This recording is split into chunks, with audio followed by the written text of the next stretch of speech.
What's up, y'all? My name's Will, and welcome to the first episode of the From the Interns show. We are both interns for Bulldog Illustrated, both junior students at the University of Georgia in journalism and in the sports media certificate. This show is fully going to be our opinions as fans, not as media. Just a little bit about us. I grew up Georgia fan all my life. Grandparents went here, parents went here. My family was 5 for 5, attended Georgia. So it's deep in the blood. This is Matthew. Yep, I'm Matthew. Pretty much same as him. I've been a dog fan my whole life. My brother goes here, and I've been going to games since I was born. So really looking forward to seeing what the Dogs can do this year too. So last week, Austin Peay game, 28-6. The rain delay kind of threw things off a little bit. Offense looked okay. The playbook kind of stayed a little tight, but that's kind of what you would maybe be hoping to see, just kind of not give away too much for the Tennessee game. Yeah, Kirby talked about how much he appreciated the energy of the fans after that 2-hour delay. I would say, honestly, it felt like 40-50% capacity after the delay, but it was as loud as it could be with that. He talked about the energy of the team and how instead of really just digging into them during halftime, he sort of let them go to their private spaces, take their time, and treat it like it was just a whole new game. So that was interesting to see. It was a 10-minute warm-up period, and I think, honestly, it was highlighted by the run game, obviously. A lot of people have been talking about Gunnar Stockton and, his ability to throw the ball downfield. And I think every time that someone asks a question about that, Kirby is just very quick to defend Gunnar. He's very quick to say, he does it in practice. Colby Young on Monday was talking about, I've seen him make these deep throws in practice. So obviously the team is not concerned. That's one thing that I think we should talk about, just how quick is this fan base to just turn.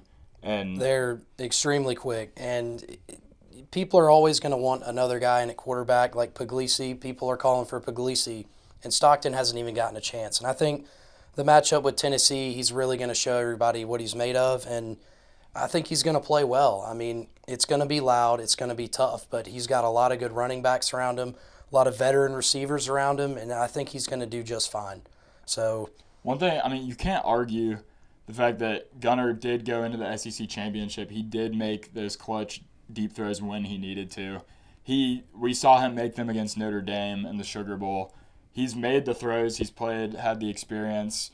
And not to say Puglisi isn't talented. I'm a firm believer that his prototype has the potential to be an elite quarterback at Georgia. But when you have a guy like Stockton that's just been here this long and has the actual in-game experience, it's something that you can't stray away from it. And especially Kirby Smart is a guy that's all about loyalty. So I think it's just important to remember that. It's important to remember that the two teams Georgia has played, they were favored by a substantial amount. They knew they were going to win these games. It's not something they're trying to run away and score 70. They just want to get out of these games scot-free pretty much. And obviously that hasn't necessarily happened. Yeah. There have been injuries. But they made it through with wins without showing the playbook. And I think tomorrow it's really going to open up. Definitely. And Stockton's not the same player as Beck. He's not the same player as Stetson. He's a different guy. So he's got his own play style. It may not be the true pro-style quarterback, but he's going to go out there and he's going to make plays in whichever ways he needs to do it. And I think he's going to do just fine this weekend. And he really does open up the run game. Yep. Obviously Carson Beck was not a guy that's just going to pull a read option and take it himself 99% of the time. Gunnar had more rushing yards than Beck in the first half of the first game than Beck had all last season. And not to say Beck is not elite at reading the field and making those deep throws, but it's just a different dynamic, and I'm sure it's something that Bobo is working on understanding more. Right. Yeah, the run game, that's the big thing with me that I like with Stockton. That's something that we haven't really had as Georgia fans, a quarterback that can run. Stetson could run a little bit, but really when Stockton lowered his head and really drove that guy into the ground against Texas, that was kind of the moment where it's like, this guy really wants to play for Georgia. And I think he's going to do just fine. I think there's no reason to worry about his talent level. I mean, if he wasn't talented, he wouldn't be on the Georgia roster. I mean, this team has won national championships over the last few seasons. I mean, there's no reason to doubt anything that Kirby Smart does when it comes to that level of experience and stuff. So, like you were saying, he's gonna play the guys that are older, and it can be frustrating when there might be a younger guy that can play well, but he's gonna go with the older guys in most cases. So, yeah. One thing that I saw was funny yesterday on social media. People have been speculating whether or not Juan Gaston will be playing, the true freshman, and Andrew Smart commented on an Instagram post and said Juan is playing. So I saw a lot of people joking about that he's going to be in timeout for a little bit. But it does look like, off a pretty reliable source, that Juan Gaston will be back for this game. And I think that just brings us into the run game. And Chauncey Bowen's 2 touchdowns, he had never had one until this game, redshirted his freshman year. Big day for him. He looked very complete in that game. And Nate Frazier, one thing that everyone, that watches Georgia football has been sort of concerned about is his ball security. And he did cough up a fumble. But, I think it's obviously something the whole staff's going to have him work on. They've been working on it, I'm sure. I think this running back room is deep. And all of these guys that are sophomores, true sophomores, or I guess, sophomores or redshirt freshmen, they are all very talented. Yeah. And balancing that with a full offseason in the Georgia strength and conditioning program is just something that is obviously Georgia's always had a good run game. I mean, you can think of countless running backs that have come through Georgia that have been insane. And it's just good to have that depth at the running back room, especially these long seasons, SEC games, on the road, at home, it doesn't really matter, but just physical, brutal games and just limiting the carries of these guys keeps them fresh through the year. Mm-hmm. It's definitely something that's going to be beneficial down the road. For sure. And the one thing you hope to see there is Georgia's run blocking has obviously been performing to standard, but the pass protection in Gunnar Stockton's defense has not been what is the Georgia standard. When you're getting hit by Austin Peay defensive linemen that quickly, I think it's a little bit of a concern.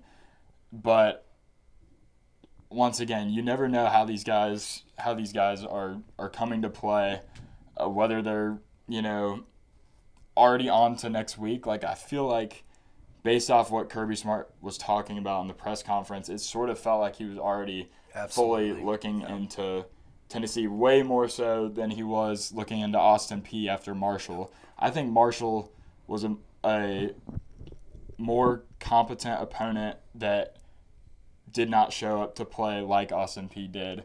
And I don't know if that's Georgia players playing their first game of the season. They were fired up for Marshall. I don't know if it's the staff was fired up or, were they just not as engaged for this Austin Peay game. And none of that really matters. The record's 2-0, and you move on to Tennessee. It was a big week, though, for football. It was a very big week. I mean, I think the biggest thing was Florida losing to USF. I mean, Florida was one of the not favorites to win the SEC, but they were looked at a pretty high level, and losing that game at home, that's not very good for Napier. He's got a lot of pressure this week as he's got to go on the road and play LSU. That place is going to be loud. It's going to be a night game. So we'll see what happens there, but I mean, that team's got a lot of questions, I think, right now. Lagway, can he get it done? Can he turn the ship around? So we'll see what happens. But yeah, and obviously USF, watching that week 1 game, they're a good team. They're a good football team. I mean, you got to give them credit, but if you think Florida is going to be one of the better teams, which I thought they were at the beginning of the season, I mean, you got to win that game. Mm-hmm. A home game. It started at like 3:30. Yep. You got to take care of business there. Yep. There's no excuse to lose that game. And they went off a chip shot field goal. Yeah. I mean, they put up 16 points, I think it was, on USF defense. Mm-hmm. I mean, it's not really what you're looking for. And honestly, I think USF is a team that could work its way into their playoff level. Playoff spot. Yeah, for 100%. Get the group of 5 spot. Mm-hmm. Also, Oklahoma looked very impressive against Michigan. I thought Michigan was going to win that game outright. I think a bunch of guys on game day picked them too, but I don't know. It seems like Oklahoma they might have it figured out, and they could be a big time sleeper in the SEC this year. So we'll see what happens with them. And then another big game in the SEC obviously was Mississippi State pretty much winning that game on a last-minute play. It was 30 seconds left. They heave it deep and get across the field and score. That was another game that was just crazy to see. Arizona State has obviously been hyped up, Sam Leavitt. And it just shows how much anything can happen, especially with SEC teams. Yep. And a team that's been sort of a bottom feeder in the SEC goes and beats the number 12 team in the country. Well, that's what Kirby said it all the time. After we would win or lose games last year, he would always say the SEC is just hard. It's difficult. I mean, on the road against Mississippi State, that's a trap game in itself, and that's something Georgia's going to have to do late in the season when they're going to be banged up. So there's no guarantees there. There's no guarantees in any SEC game. I mean, it's the toughest conference in football. I don't care what anybody else says. It's difficult, and it's hard to win week in, week out. So we'll see what happens down the road with Mississippi State, but that's a pretty impressive win. Good for their program. I think they won like 2-3 games last year. It wasn't very many, so that's pretty impressive for them. But And then obviously heading into this week, we are packed up and about to head to Knoxville ourselves. We're running a little bit late. It's 6 o'clock Eastern on Friday, day before the game, but we're headed up there. Super excited. I've never been up there. I went to Neyland in 2013, I think it was, when Marshall Morgan had the game-winning kick. But yeah, Neyland, I've said it, it's going to be loud. It's going to be tough. 3:30 game. Those fans are going to be ready to roll, just like they are every year, when every year they think they're the best team in the conference. But I've got Georgia winning 31-20. I just think Gunnar Stockton, he'll do just what he needs to do. He won't turn the ball over. They'll pound the run game. They'll keep things simple. I think they'll take some deep shots, when they need to, but I think for the most part. But I think Tennessee's going to play well. I think I could see them scoring first. I could see it, but I think Georgia scores a late TD and they win 31-20. I mean, we remember 2 years ago, last time Georgia was in Neyland, they break away, I think, first play of the game. It may have been the first. I'm pretty sure first play of the game. I want to say it was the loudest Neyland Stadium has ever been. Yep. And obviously Georgia comes around and dominates them in that game. But it just shows that stadium holds 110, roughly 1,000 people. Like Matthew said, they always think they are the best team in the nation, no matter what. And I think it's fun because it's something that there's always this sort of disregard for what Georgia has done over the years and how this sort of circumstance is nothing new at all to the sport or to these two teams. Yep. Tennessee came in 3 years ago, ranked number one. They were Georgia was ranked number 3. Playoff, It's the whole same deal. Yep. People doubting, and then Georgia just dominates them. And I do think this is the year it's going to be closer. It's the first time Gunnar Stockton has started at a true road game. And in the SEC at Neyland Stadium, that's just one of the toughest places to do it. And I'm personally going to go 27-20 Georgia. I think this defense is going to step up. They have been. They've been playing extremely well. The secondary is incredible, and the D-line has simply been not overwhelming, just surprising with how they've been playing. Even though obviously it's lesser competition, they've been playing well, and Tennessee's missing 2 starting DBs. It's just, I think Georgia's going to be able to run the ball, set the standard, and I don't see more than a 10-point win. Yeah, definitely. But I think Georgia wins this game by 7 to 10 points. Yeah. And with that, it's Peyton Woodring 2 field goals with 27. The thing I thought was the funniest, I was at the presser Monday, and as soon as he said this, Peyton Woodring was the second player that the media talked to, and he said he prefers to play in away stadiums because he likes the adrenaline, he likes the crowd noise, he thinks that makes him perform better.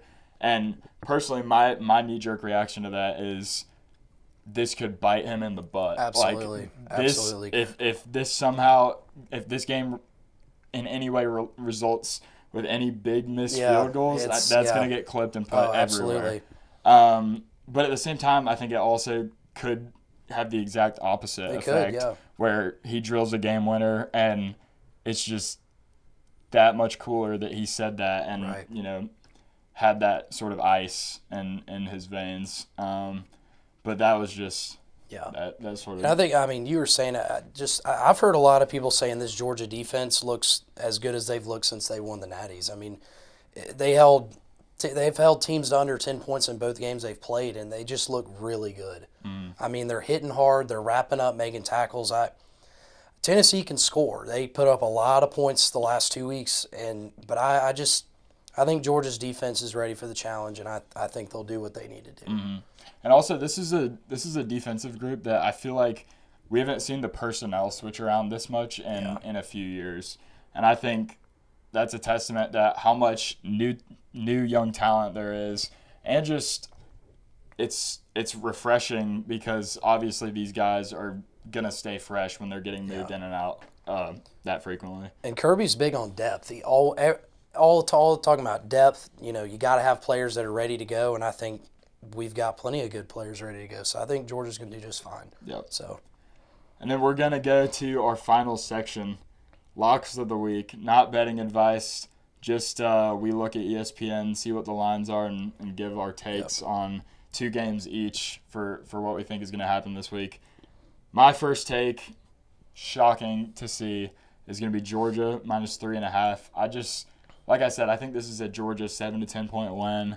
I think it goes back to every time this sort of media narrative surrounds this game, it, knock on wood, ends up favoring Georgia. 8 wins in a row against Tennessee. I think they're going to make it 9. And I think they're going to start off the season 3-0 with a 4+ point win. Yeah, I agree. Like that's a good point about the media. Last year with Texas, nobody gave Georgia a chance. They were on the road, a tough SEC opponent, and they just went in and dominated the game. I mean, you can't doubt Georgia's abilities to go and beat anybody in the country because they've done it ever since Kirby Smart came to Athens. So I like that. My first pick's going to be Ole Miss minus 6.5. I think Lane Kiffin's done a great job over at Ole Miss, and I just don't really think Arkansas is that great this year. I mean, they've played 2 games so far against lesser opponents. They've won pretty well, but I think Ole Miss is a very good team this year. They're at home. It's a night game. And, I just think they take care of business against an Arkansas program that is just not really doing that great. I think Pittman's about to be on the way out probably. I think Arkansas might win 6 games this year, and I think Ole Miss will take care of business. So I would take 6.5. Yep.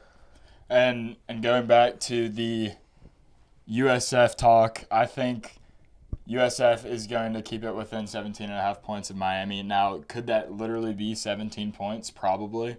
I think Miami is a top 4 or 5 team in the country, led by Carson Beck, who Georgia fans know well. Got too much hate. I'll say that. He is an elite quarterback. He's a good player. And obviously the Miami defense is great. That opening game against Notre Dame, they looked like a top 5 cemented team. USF, I just truly do think they could be that group of 5 playoff spot, and I think they are that good. Now that Boise's down, I think they will be. And it's just that's my take. I do see Miami winning the game, but I think USF keeps it closer than the spread has it. And then finally, I've got South Carolina minus 2.5. I think that line is way too low. They're at home in a night game, again, just like Ole Miss, and they're playing a Vanderbilt team that, they beat Bama last year, and, they know how to win big games, but I think Beamer's going to get it done. I think Sellers is legit, and Yeah, I mean, they're ranked number 11 right now, and I think they're going to take care of business against Vandy, so I would take South Carolina minus 2.5. All right, that about concludes the first episode of From the Interns. We appreciate you listening. If you have any feedback, let us know. If you have any score predictions, let us know. Let's see whoever's Yeah, the definitely closest. drop score predictions in the comments so we can see what all the Georgia fans are thinking. For sure. Or if you're not a Georgia fan, you're checking this out, whatever you want to say. So. And this is going to be something that as time goes on, we're going to focus more and more on every team. It's going to stay focused on Georgia, but this is just college and NFL. We're going to be talking about just news going on. And once again, we appreciate you listening to the first one. We're going to make this a weekly thing. So, Yeah.